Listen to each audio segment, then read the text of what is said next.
I'm Howie Silberger. Welcome to Political Hitman here on Israel News Talk Radio. You could reach me by emailing me, Howie at israelnewstalkradio.com, and I will answer your emails, maybe even read them on the air. That's a possibility. I am absolutely not shocked at all, not even a little shocked, that two Israeli workers at the Israeli embassy, two Americans, were shot dead in front of the Jewish Museum in Washington, D.C. this week. Doesn't shock me at all. We've been leading up to this. We've been talking about this for months. We've been talking about this for a couple of years already. That the level of anti-Israel rhetoric and the level of anti-Jewish rhetoric that's been bandied around by our politicians, by our media, by your average person, is eventually going to lead to the actual globalization of the Intifada. Allowing people to yell on the streets, gas the Jews, kill the Jews. Allowing people to run through the streets yelling globalize the Intifada without a backlash, without a comment, without any outrage, will 100% lead to the murder of Jews. And it has. So in Washington, D.C., on Wednesday night, two young Jewish people were standing in front of a museum, and they were shot dead by a man who yelled, "Free Palestine." Here is what the affidavit states from the police who reviewed the surveillance video from before, during, and after the shooting, which happened outside the Capitol Jewish Museum in Washington, D.C. Police said that the video shows a slim person wearing a blue jacket with a hood, a large dark-colored backpack, blue pants, and light-colored shoes, which were consistent with clothes worn by the 31-year-old man who was arrested, who came from Chicago, Illinois. He drove all the way from Chicago to Washington to commit these murders. The man was seen walking towards the museum where Yaron Lachinsky and Sarah Lynn Milgram were standing. Once the man who police identified in the affidavit as the man they arrested, I'm not going to name him because we should remember the names of the victims, not the names of the terrorists. Yaron Lachinsky and Sarah Lynn Milgram died in this attack, which the police are calling a first-degree murder case, which should be labeled as terrorism, but we'll get to that a little later in the show. So the man who police identified as the man they arrested, walked past the two victims and the two witnesses. He turned to face their backs, brandished a firearm from his waistband. He is captured on the video extending both arms in the direction of the decedents, and firing several times as indicated by the muzzle flashes. The affidavit reads, quote, "Once the descendants fell to the ground, the man is captured on video advancing closer to the deceased, leaning over them with his arm extended and firing more shots into them. One of the victims attempted to crawl away from him. The affidavit shows, and he followed behind her and fired again. After a brief moment, he appeared to reload his firearm, police allege, noting that the victim sat up. So after being shot a few times, the victim sat up. After reloading, the affidavit alleges, he then fired several more shots at the victim. He was then seen jogging back towards the entrance of the museum. Investigators recovered 21 expanded 9mm cartridge casings, a firearm magazine, and a 9mm handgun with its side locked, police said, which indicates there was no additional ammunition in the magazine. The Bureau of Tobacco, Alcohol, and Firearms and Explosives said a trace summary report of the 9mm handgun recovered from the scene indicates that the man purchased the gun in Illinois on March 6, 2020. Now, of course, some Democratic lawmakers came out and condemned the murders. And the Canadian government condemned the murders. And the U.S. government condemned the murders. But who's going to take responsibility for the murder of these kids? These young people? Who's going to take responsibility? Is it the media that passed globally reported a blood libel just earlier in the week, just on Monday, claiming that 48,000 children will be dead because Israel's withholding aid. They had 48 hours or some ridiculous story like that. A blood libel? Are they to be blamed, the media, for spreading blood libels against Israel and villainizing the Jewish people? Is it the campus that's to be blamed? Universities? Do we blame them for allowing radicalization to happen on their premises and not stopping the Jew hatred on their campuses? Is it politicians? Perhaps the Prime Minister of Canada, the Prime Minister of Great Britain, and the Prime Minister of France, who released a statement earlier this week stating that they will commit sanctions, they will impose sanctions and other pressure on Israel if the war in Gaza continues. Or maybe it's also the Canadian government again. And I know we keep talking about Canada, but they are really anti-Jewish and anti-Israel. The Canadian government is one of the most terrible governments in the world when it comes to anti-Israel rhetoric and anti-Israel standing. Maybe it's the Canadian government who condemned Israel outright, nationally, internationally, for Israeli soldiers firing warning shots at diplomats who broke the safe zone. They walked into a secured area without permission around the military zone. Not a thing you want to do in a active war zone. The continued villainization of Israel, the continued turning Israel into the villain, has created an atmosphere where Jews are targets, where Jews are the targets of Jew haters, and they're open targets. This man who yelled "Free Palestine" before he shot and killed 2 people had no qualms about doing it. He didn't even think twice. He walked past him, he picked his target, turned around and killed his target. And even when the woman survived, he went and shot her again and again and again until she was dead. Now, we could mourn, and we could stand, and we could rip our clothing, and we could scream, and we could yell. But at the end of the day, the fate of these 2 innocent people who were murdered in a terror attack, I'll call it a terror attack. The government doesn't want to call it a terror attack. The man's not going to be charged with terrorism. But the 2 people murdered in this terror attack, Yaron Lashinsky and Sarah Lynn Milgram, deserve to be remembered. They didn't do anything. In fact, the kicker of this whole thing is that the conference they were at the Jewish Museum was a conference that was discussing with young lawmakers or potential lawmakers or people who work for lawmakers. They were discussing the prospects of encouraging the Israeli government to allow more aid into Gaza, to trying to help the Gazan people. Now, it's no great surprise that Hamas and Hamas supporters, like the murderer who committed the terror attack in Washington, like the Prime Minister of Canada, like many other Hamas supporters, it's no great surprise that they would kill people who support their cause. On October 7th, we saw that on October 7th, didn't we? Where all the communities that were attacked by Hamas, the 1,300 people who were killed by Hamas, were all Jewish radicals who were fighting for Gaza, who were trying to help the Gazan people, who were activists condemning their own government's treatment of Gaza and encouraging a peaceful coexistence between Gaza and Israel. And they were slaughtered with no remorse by the Gazans, because at the end of the day, we have to understand something that we don't point out often enough.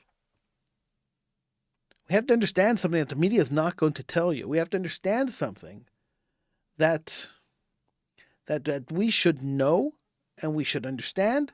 And the second we understand it, the second we believe it, the second we admit it, the solution to this problem would be much easier.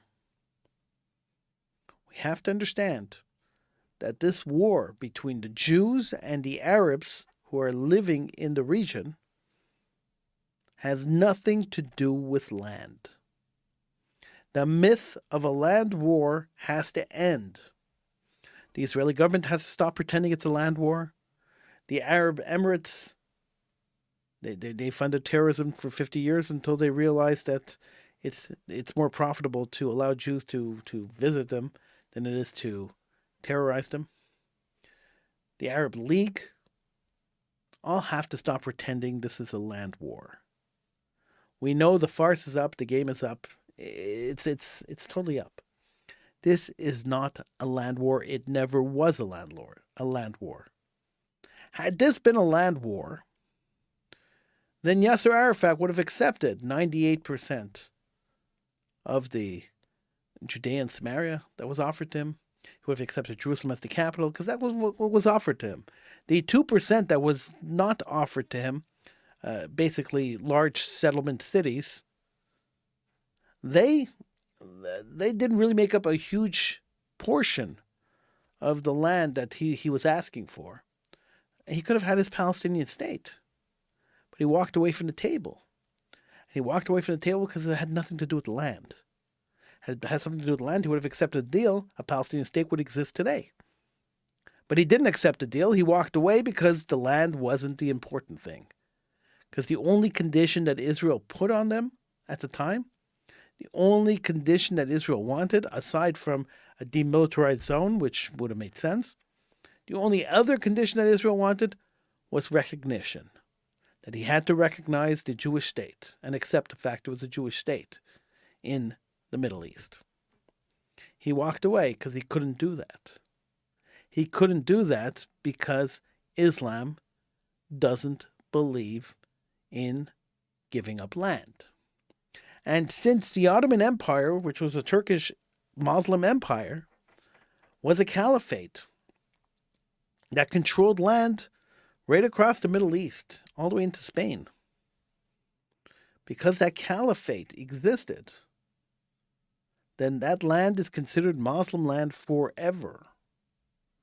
And anybody occupying the land, anybody setting up a government in the land that's not a Muslim government is considered an infidel and must be destroyed. And that is what is happening. And that is the entire crux of the war. That is the entire crux of the Arab-Israel conflict that nobody wants to admit. Because once you admit that, once you recognize that this is not a land war and squabbling over 1 mile or 5 miles of land or an olive field or whatever is just a farce, it's never going to lead to peace. Once you realize that, then you can start working on what you really need to work on, which is essentially the separation of populations. The same way there are no Jews living in Arab lands, all the Jews have been thrown out of Arab lands, all the Jews have been removed from Arab lands forcibly, and without their belongings, and with no compensation. The same thing should happen with Israel, should have happened in 1948. David Ben-Gurion made a huge mistake. Should have happened in 1967. Moshe Dayan made a huge mistake. But now it has to happen. Now there's no choice.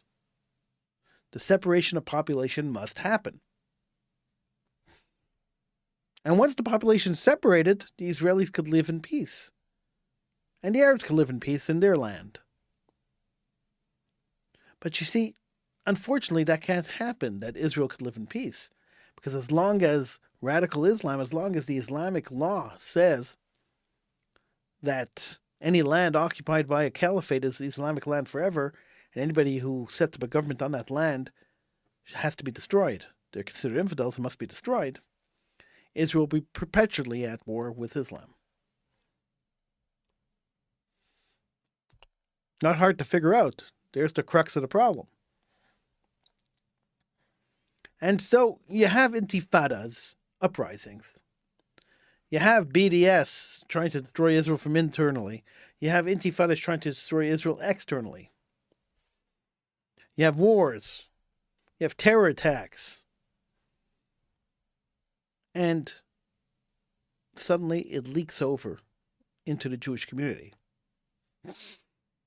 Because Jew haters suddenly realized that if we criticize Israel, we could mask our Jew hatred with hatred of Israel. That will give us the right to stand in the middle of the street and yell. In Sydney, Australia, you can stand in the middle of the street and yell. The Jews have, burned them in the ovens. Send them back to the ovens. Hitler didn't finish the job. It allows a choir of people. Well, first of all, before that, it allows Kanye West, a rapper, to release a song on a major label titled Heil Hitler, and allows a chorus of people to stand on Hollywood Boulevard and sing the song all afternoon. It allows for the vilification of Israel and the Jewish people in every city across the world. It allows for the attacks, the indiscriminate attacks on Jews, and it allows for the killing, the murder, the terrorist attack against Yaron Lachinsky and Sarah Lynn Milgram in front of a Jewish museum in Washington, D.C.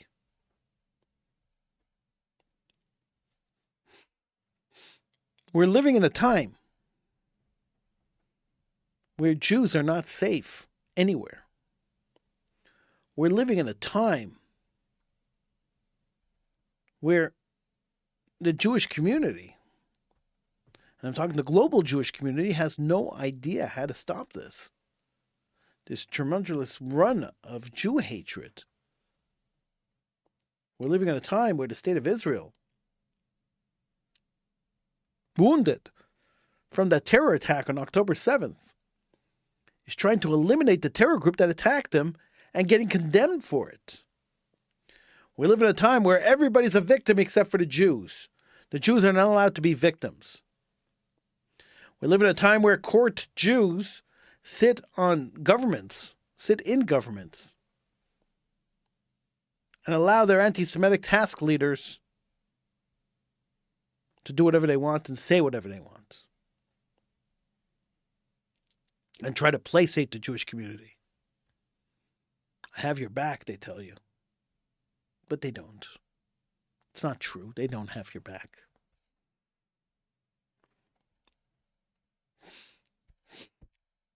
We live in a time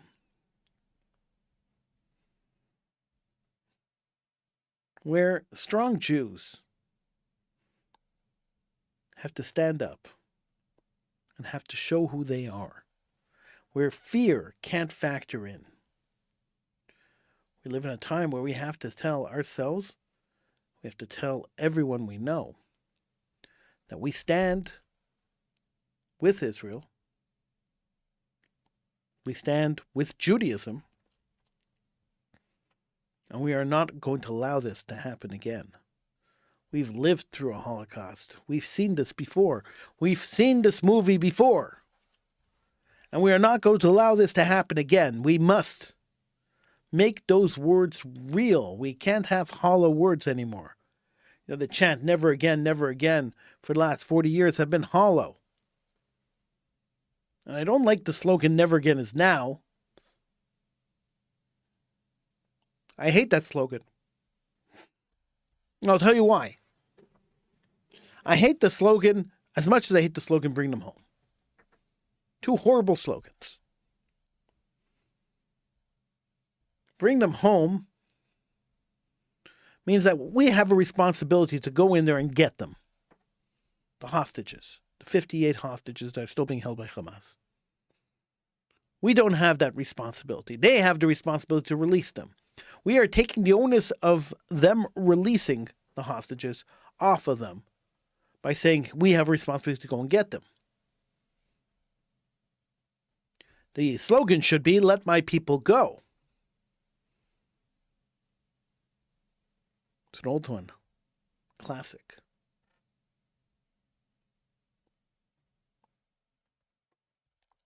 We shouldn't be begging. We should be demanding. We shouldn't be standing around crying. We should be angry. We should be in the streets. We should be screaming and yelling. Let our people go. Stop killing us. We shouldn't be hiding our Israel rallies in Jewish neighborhoods. We should be out there in the middle of downtown. We shouldn't be afraid. But the Jewish communities around the world are. We shouldn't be spending billions of dollars to create moats and fortresses for our Jewish community. We shouldn't have to do that. But everywhere in the world, Jewish communities are spending millions and billions of dollars increasing security because the threat is real.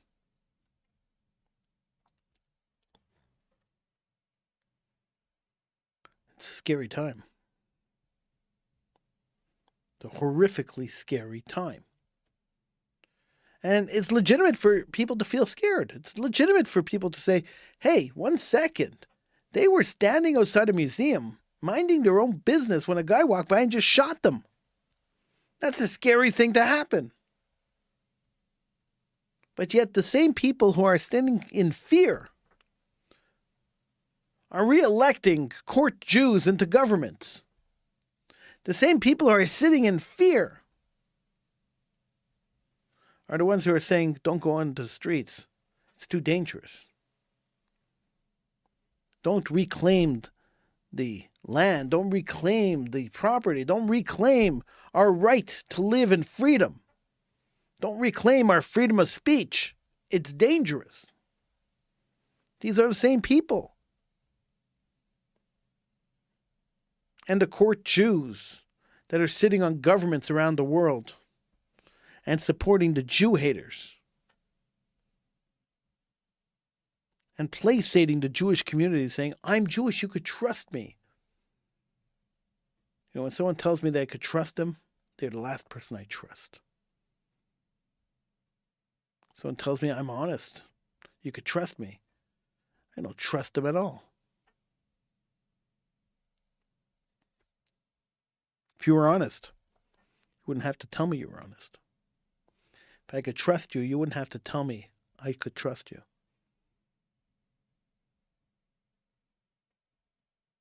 We're living in very, very, very scary times. And the question is, what's the solution? There will be more rampant killings of Jews in North America, around the world. More indiscriminate attacks on the Jewish community, more murders of Jews. And the reason for that is that the Washington police are charging this murderer with first-degree murder instead of terrorism. The act of terror could send a terrorist to Guantanamo Bay. The act of terror, the charge of terror, could actually lead to some kind of justice. But the governments won't charge under terror legislation. Not against Jews. They'll charge everyone else into terror legislation, but not Jews. Not people who attack the Jewish community. So a man who stands in front of a Washington museum, yells "Free Palestine" and shoots 2 Jews dead, it's not considered a politically motivated crime. It's a hate crime. It wasn't a hate crime. It was politically motivated. He yelled "Free Palestine" before he shot them. That's a politically motivated crime. Politically motivated crimes, when you kill innocent civilians, is called terrorism. That's the definition of terrorism. A terrorist is a person who kills civilians to make a political point. Tries to make the point out of fear. Accept my point of view, or I will kill you. This is a terrorist. A freedom fighter, and let's not confuse the two because they are very different. A freedom fighter attacks military installations, attacks governments. Freedom fighters don't attack civilians because they're attacking civilians. Who are they freeing? They attack governments. They attack oppressive governments and try to overthrow governments. If you're attacking civilians, innocent civilians, then you're a terrorist. And if you support those kind of attacks, you're a terrorism supporter. I saw plenty of posts online saying, hey, Israel's murdering Gazans, so they deserve to die. You're a terrorist supporter. They should be arrested. People who post this stuff should be arrested and charged with abating terrorism, supporting terrorism, encouraging terrorism, promoting terrorism. So many different things that they could be charged with, that they should be charged with. There should be consequences for promoting, advocating, and pushing for the attack on the Jewish community. There should be more consequences. There must be more consequences. Charging a man with first-degree murder for killing 2 people. Yelling Free Palestine and killing 2 people. It's insane. Allowing Kanye West to release a song called Heil Hitler is totally insane. Allowing a group of 9 people to stand on the street corner and sing the song, yelling Heil Hitler all afternoon in California without being arrested.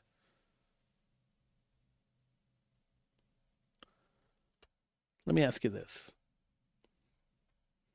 and answer this honestly. Think about it and answer honestly. Do you think for 1 second that if a group of 9 white men stood on the corner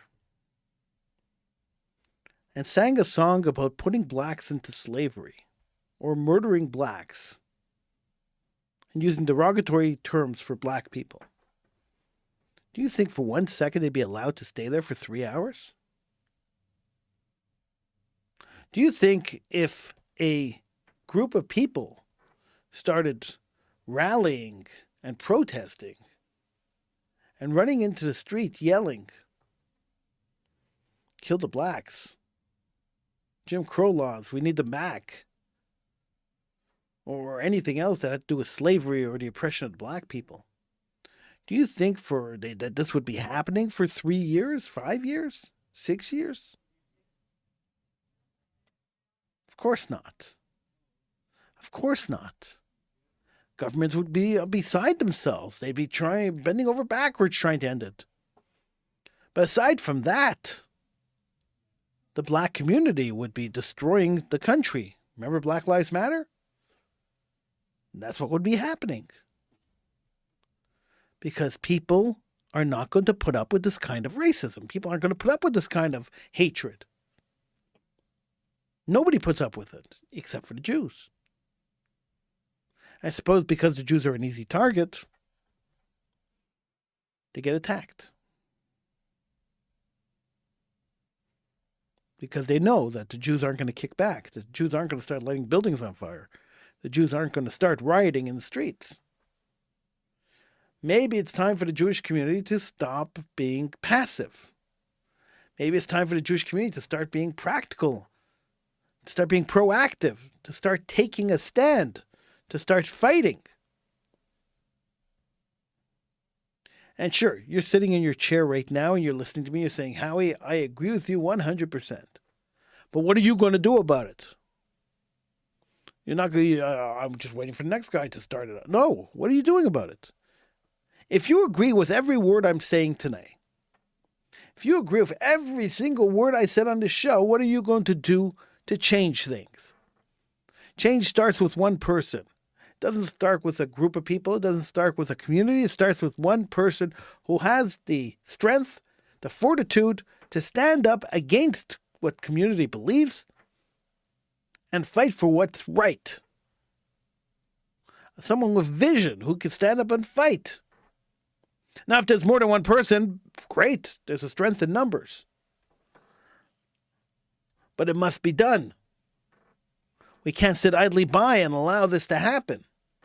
More and more Jews are going to die because the inaction of the governments to protect the Jewish community is insanely lax. They're not doing anything. The Canadian government had made an announcement today that they're going to start bubble legislation, which will allow them to ban protests around religious institutions and schools. Yay. This wasn't a protest. A man just walked up and shot people in front of the building. The province of Ontario in Canada already passed the legislation and expected to pass throughout the entire country. It's not going to help. It's not going to help. And it's going to take a really long time to get this hatred out of the community. The only thing that's going to help, the thing that we have to start with, is holding our media responsible for what they're reporting. So the other day, I was watching the news report that 48,000 Palestinian babies are going to die because Israel's withholding aid. The day after that report, it was the first thing on the news, the first report on the news, the day after that report, the United Nations, and the report said that the United Nations said this. The day after that report, the United Nations said, wait a second, those numbers were wrong and this is not true, and they backed off, they backpedaled. Which is fine with me because when you're going to lie and you get caught in your lie, you're going to have to back up. But the media didn't report it. The media that splashed across their front pages and had its leading story for 24 hours that Israel was responsible for the murder of 48,000 Palestinian babies. That they were going to die because of Israel's inaction in allowing aid through the border.